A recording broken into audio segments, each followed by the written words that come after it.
गुरु नानक ने सोचा कि कल नूं ये है ना कहण कि मैं ठीक सी, गुरु की चोण गलत सी। एक दिन कहण लगे आपां बाहर सैर नूं चलना है। थोड़ी दूर जाके की कीता, एक कुत्ता ले लिया, एक छुरा ले लिया, शिकारी का रूप धारण कर लिया। जेडे थोड़े बहुते मुखिए साथ सीगे बस अपौ ले आए भी देखो बुढ़ा हो गया 17-12, अकल कायम नहीं गई। कुछ तो उदों उन्हां दा बाणा देख के मुड़े आए।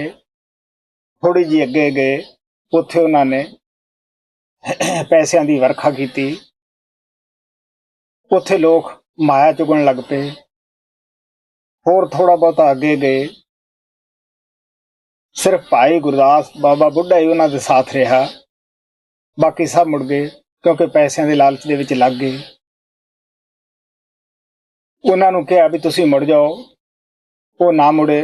गुरु नानक दे कोल एक सलोतर भी सीगा, वो दो जो मारे। उन्होंने कहा कि हुण इन्हां दी अकल वाकई ठीक नहीं गई। वो भी भजे आए, लहणा उत्थे खड़ा रहा। वो सलोतर लहणे दे भी वजदा सीगा। गुरु नानक कहंदा ओ प्यारिया तू क्यों नहीं जांदा? वो सारे भज गए है। वो कहंदा जी ठीक आपो अपना ख्याल हुंदा है, भज तां मैं भी जावां पर तैथों बिना मैं कित्थे जावां? जिथे मैं जाना उत्थे ही तू है। कहण लगे अच्छा जे नहीं जांदा, ये मुर्दा पिया है, इस नूं खा। वो मुर्दे दे उदाले गेड़ा कढ़न लग्या।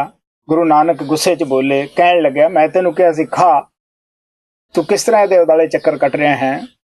वो कहण लग्या जी मैं इस तो जकदा नहीं खाण कनियो, सिर्फ मैं देखदा है, हुक्म दी उड़ीक करदा कि पैरां कनियो खावां या सिर कनियो खावां। और जद उन्होंने कपड़ा उठा के देखिया तो वह प्रसाद बनया पिया सी। महाराज सावण सिंह कहानी सुना के ना बड़े हसदे हुंदे सीगे। अभी जो कहानी बाबा जी ने कही मैं उसको हिंदी में कहने की कोशिश कर रहा हूं। सच्चे गुरु का चुनाव। गुरु किस तरीके से सच्चे गुरु का चुनाव करते हैं। गुरु नानक देव जी के जीवन काल की ये कहानी है। उन्होंने एक वक्त पे आके सोचा कि कोई कल को ये ना कह दे कि गुरु ने गलत उत्तराधिकारी चुना, इसलिए उन्होंने एक दिन कहा कि हम बाहर सैर के लिए चलते हैं। काफी लोग उनके साथ हो लिए और थोड़ी दूर जाकर उन्होंने कुत्ता और एक छुरा ले लिया और शिकारी का रूप धारण कर लिया। उनके साथ जो लोग थे उन्होंने देख के अभाव लिया कि ये अब बूढ़े हो गए, इनकी अकल कायम नहीं है। उनमें से कुछ तो उनकी वेशभूषा देख के वहीं रुक गए और वापस चले गए। जब वे थोड़ी दूर आगे आए तो उन्होंने पैसों की बारिश की। वहां जो लोग माया के पुजारी थे वो माया उठाने लग गए। जब थोड़ा और आगे गए तो सिर्फ बाबा बुड्ढा और भाई लैना ही उनके साथ बचे रह गए, बाकी सब वापस चले गए थे। कुछ तो पहले ही डर के मारे भाग गए, कुछ अभाव लेके भाग गए और कुछ जो पैसे गिराए थे उन्होंने वो उठा के चले गए। गुरु नानक देव जी ने कहा कि आप भी वापस चले जाओ, बुड्ढा को और लैना जी को। उन्होंने लेकिन वे नहीं गए। गुरु नानक देव जी के पास एक डंडा था, जब वो डंडे से मारा तो बाबा बुड्ढा जी भाग गए। डंडा भाई लैणे को भी लगा लेकिन वे वहीं खड़े रहे। गुरु नानक देव जी ने लैणा से कहा प्यारा तू क्यों नहीं जाता, बाकी सब तो भाग गए। भाई लैणा ने जवाब दिया सब आपका अपना अपना ख्याल होता है जी, भागूं तो मैं जाऊं कहाँ, आपके बिना मैं कहाँ जाऊंगा, मैं जहां भी जाता हूँ आप वहां है। तब गुरु नानक देव जी ने कहा अच्छा अगर नहीं जाता तो ये मुर्दा वहां डेड बॉडी पड़ी थी उसको खाओ।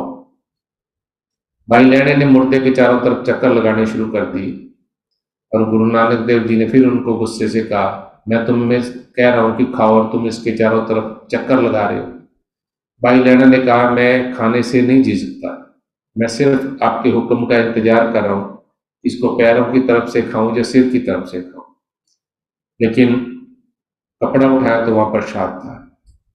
इस कहानी से हमें ये शिक्षा मिलती गुरु सब जानते हैं, वे जानी जान होते हैं, उनकी हर बात में राज होता है। वे कभी अपने शिष्यों को झूठे गुरु के सहारे नहीं छोड़ते। सच्चे गुरु कभी पक्षपात नहीं करते। वे कभी अपने शिष्यों का बुरा नहीं चाहते, वे हमेशा प्यार से सही मार्गदर्शन करते हैं। इसलिए हमें हमेशा अपने गुरु पर पूर्ण विश्वास रखना चाहिए, उनकी कही हुई बातों पे अमल करना चाहिए। जैसे बाबा जी ने हमेशा कहा है कि पूर्ण गुरु और अधूरे गुरु में बहुत फर्क होता है। बाबा जी ने यह भी कहा है कि पूर्ण परमात्मा रूप जो संत होते हैं, परमात्मा के रूप होते हैं, वो बने बनाए बर्तन आते हैं। वो खुद ही आके अपनी संगत बनाते हैं, खुद ही सब कुछ करते हैं। वो लोगों के चलाए चलते नहीं है, उनको कोई हुक्म नहीं दे सकता। वो किसी की बात पे अमल नहीं करते उस तरीके से कि कोई उन्हें चलाए। वो अपनी मर्जी के मालिक होते हैं। वो अपने गुरु के जो हुक्म के अनुसार ही अपनी जिंदगी जीते हैं और उसी तरीके से अपने सत्संगी बच्चों से प्यार करते हैं और उनको वैसे ही मार्गदर्शन करते हैं।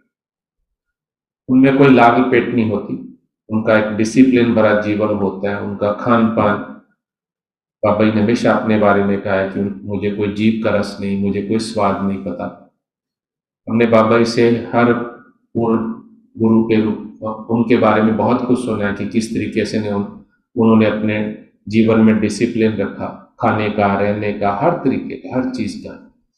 तो हमने जैसे बाबा जी को देखा, मैं हमेशा ही कहता हूँ, जितना कि मैं जानता हूँ उनकी दया से, जितना को उन्होंने हमें जानने का मौका दिया, जितना सिखाया, जो दिखाया, उसमें ये कह सकते हैं, मैं हमेशा ये कहता हूँ कि संत परमात्मा रूप होते हैं, वो कुदरत होते हैं।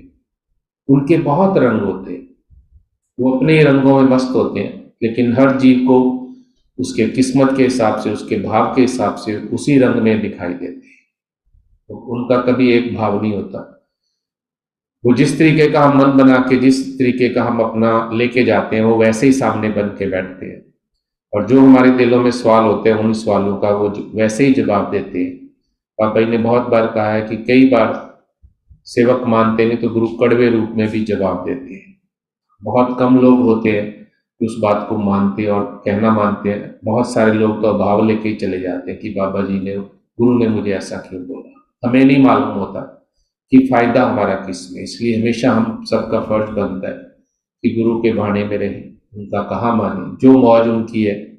अगर हमने विनती करनी है, कुछ हमारे दिल में फरियाद है, तो उसका एक बेस्ट तरीका है भजन अभ्यास के जरिए आप सिमरन करके फरियाद करें। बाबा जी ने ये नहीं कहा कि गुरु से मत मांगो, लेकिन वही चीज मांगो जो गुरु हमें दे, जो हमारे फायदे में है। और मैंने हमेशा कहा है कि मैंने बाबा जी जैसा इंसान नहीं देखा, ऐसा परमात्मा गुरु रूप देखना तो बहुत बड़ी बात है। हम सब भाग्यशाली हैं। अगर ये भी कहूँ कि हम लोगों पे दया करके बाबा जी ने हम सबको अपना नामदान दिया, अपनी चोण में लाए, अपनी संगत में बिठाया और कितने प्यार से हर चीज हमें सिखाई है। हम सबका फर्ज है, ड्यूटी है, उनके बताए हुए रास्ते पे चले, अभाव ना लाएं। जब भी कभी मन परेशान करता है, मैंने हमेशा बाबा जी की बातें सबको कहने की कोशिश की है कि आप तेज गति से सिमरण करें। कुछ देर नहीं बैठने देता, थोड़ी देर आप घूम लें, थोड़ा घर का अपना काम करें, उसके बाद में फिर बैठें और फिर तेज गति से सिमरण करें। आपका मन जरूर लगेगा, क्योंकि हमारे साथ पूर्ण रूप परमात्मा रूप बाबा जी की दया है। मैं आशा करता हूं कि जो भाव से कहानियां कही जाती हैं, उन कहानियों का भाव एक ही है, एक ही मकसद है। भजन सिमरण करें, अपने गुरु पे भरोसा रखें, और भजन सिमरण किए बिना भरोसा भी नहीं आएगा। अगर कभी हमें लगता है कि नहीं, हमें तो बहुत अपने गुरु पे भरोसा है, कभी जिंदगी में हमने बहुत बार देखा है थोड़ी सी दिक्कत होती है, थोड़ी सी दिक्कत होती है। कभी हमारे मन मुताबिक, हमारी ख्वाहिशों के मुताबिक गुरु हमारे को कुछ नहीं देते, हम भरोसा छोड़ देते हैं और गुरु पे भी अभाव लेके आते हैं कि गुरु ने मेरा कहा नहीं माना। बाबा जी ने हमेशा कहा है कि गुरु वो करता है जो सेवक के फायदे में होता है। जिंदगी में हमने वो बहुत सारी चीजें ऐसी देखी है कि जिसमें बाबा जी ने हमें जो चीजें कही है वो आज तक सच है, उसमें कहीं कोई कमी नहीं है। दोनों बेटियां होने से पहले बाबा जी ने बताया था कि आने वाली आत्मा लड़की के रूप में होगी, स्वीकार करना। और उन्होंने ये भी कहा था कि तुम्हें क्या पता सुख किस में है। एक वक्त आया जब बाबा जी ने कहा कि अगर तुम चाहते हो कि तुम्हारे बेटा हो, तो मैं तुम्हें बेटा देता हूं, उसको पाल लेना, उसका पालन पोषण करना। हमारी वही बात थी दोनों की कि बाबा जी आप जो भी दोगे हम पाल लेंगे, लेकिन ये सोच के नहीं कि बेटा दिया तो ही पालेंगे। तब बाबा जी ने कहा था कि आप लोगों के इतने बच्चे होंगे, इतने बेटे होंगे कि आपको कभी याद ही नहीं रहेगा, या सोचने का मौका ही नहीं मिलेगा कि आपके बेटा नहीं है। और आज वो बात सच है, और मुझे बहुत गर्व है बाबा जी की दया पे, और जो बाबा जी के बच्चे हैं। मैं हमेशा हंसता हूँ और बच्चों से भी कहता हूँ, उनके पेरेंट्स से भी कहता हूँ कि पैदा आपने किया, लेकिन वो बच्चे बाबा जी की वजह से हमारे हैं। वो अपने पेरेंट्स का कहा माने ना माने, लेकिन कभी मुझे उन्होंने आगे से जवाब नहीं दिया कि नहीं, हम नहीं मानेंगे। और मैं बहुत बार और हर बच्चे के साथ बाबा जी की दया से कोई रिश्ता है, वही प्यार है, क्योंकि वो बाबा जी के बच्चे हैं। और सब बच्चे बहुत अच्छे से सेवा करते हैं, और आज तक किसी बच्चे ने आगे से पलट के ये नहीं कहा कि मैं आपका कहना नहीं मानूंगा। हर बच्चे ने कहा माना है, और मुझे बहुत खुशी है कि बाबा जी के बोले हुए वचन हमेशा सच होते हैं। इसलिए मैं आपको एक छोटा सा यही उदाहरण दिया बच्चों के बारे में। आज संगत में जितने लड़के चाहे लड़कियां हैं, वो मैं कई बार अपने गिरेबान में जाता हूँ, शायद उस लायक नहीं जितना मुझे प्यार करते हैं, जितना मेरा कहा मानते। वजह वही है कि वो गुरु की दया, उनके वचन है। इसलिए कभी भी गुरु के वचन की पे अभाव नहीं लाए, उस पे वो पूर्ण होते हैं। अगर अपने आप को टिका के बैठे, उसको हमेशा याद करने की कोशिश करें, नो डाउट वो सच होता है।